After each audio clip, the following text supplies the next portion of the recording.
Patrick Jeantet, là, président de l'opérateur Keolis. Il faut savoir que Keolis est une très grosse entreprise en France, bien sûr, mais pas qu'en France, à l'international. Chiffre d'affaires de plus de 6 milliards d'euros en 2019, une forte croissance.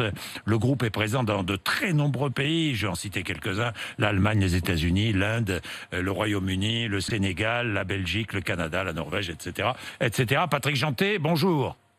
Bonjour Jean-Jacques Bourdin. Merci d'être avec nous. Vous exploitez les métros trambus de Lyon, Lille, Bordeaux ou encore Rennes et ailleurs en France. Patrick Jeantet.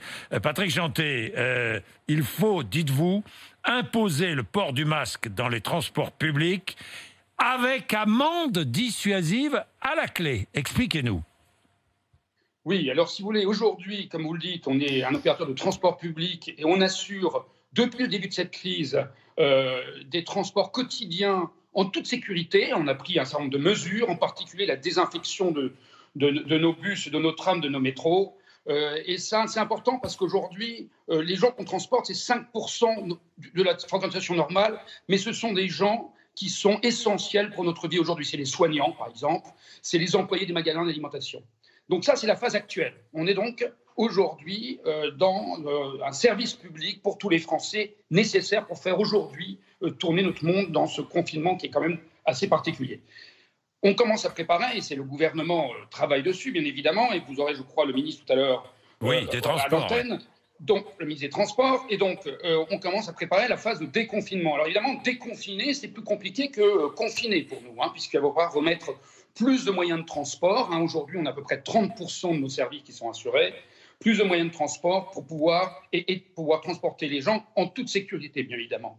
Et c'est là où le port du masque obligatoire nous paraît être de bon sens, en fait. Port du masque obligatoire, pourquoi? C'est très simple. On sait que la contamination se fait par deux voies. Une voie aérienne par projection d'éléments de salive, et puis une voie manuelle. Quand votre main touche un support infecté et que vous la portez à votre bouche, il faut savoir que c'est plusieurs milliers de fois par jour qu'on porte sa main à sa bouche. Évidemment, à ce moment-là, on peut être contaminé. Et donc, nous, on dit, si le port du masque est rendu obligatoire pour tout le monde, à ce moment-là, on a une double barrière qui est sans doute plus efficace aujourd'hui. Qui va fournir les masques? Eh bien justement, vous venez d'interroger les buralistes, et les buralistes, à partir de fin avril, peuvent vendre des masques ou vendront des masques à tous les Français. J'ai constaté aussi, par exemple, que les municipalités, par exemple, je discutais avec le président de la métropole d'Amiens hier, ils ont acheté massivement des masques pour justement les distribuer à leurs concitoyens.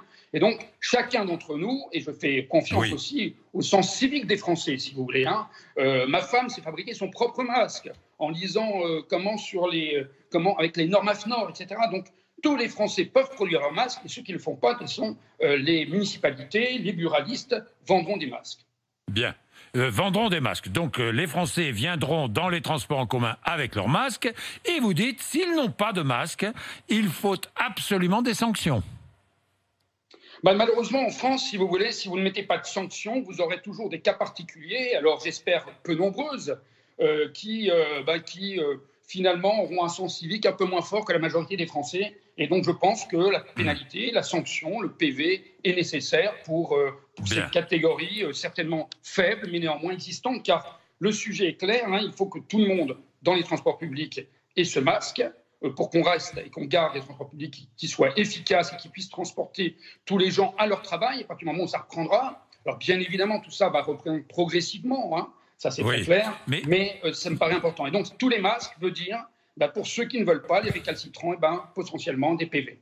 Bien, Patrick Jeantet, très bien, masque, PV, sanctions s'il faut, mais dites-moi, et la proximité entre les voyageurs, les usagers de vos bus, de vos trams, de vos métros?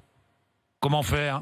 À partir du moment où vous avez un masque, les projections de salive ne se passent plus, et je pense que la barrière du masque est plus importante, surtout si tout le monde porte ce masque-là, que la barrière d'un mètre, qui est vide, et donc qui peut dire absolument que des éléments de salive au-delà d'un mètre n'y vont pas. D'ailleurs, je noterai que certains pays ont pris 1,50 m. Donc vous voyez que on est dans l'à peu près dans cette mesure-là. Tandis que le masque, on est dans une mesure beaucoup plus... Est-ce qu'on peut aussi moduler l'afflux de voyageurs, d'usagers?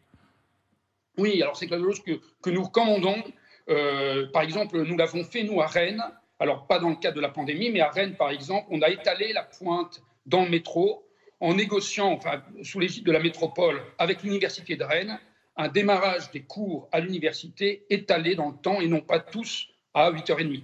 Voilà, c'est une organisation collective. Hein. Encore une fois, Voilà, je le dis bien, hein, c'est que, je le dis bien, il faut absolument que toutes les collectivités locales, territoriales, hein, les mairies, les départements, les régions, travaillent en commun pour assurer un confinement efficace. Merci Patrick Jeantet, hein. Merci beaucoup. Merci Monsieur Bourdin. Merci, président de Keolis.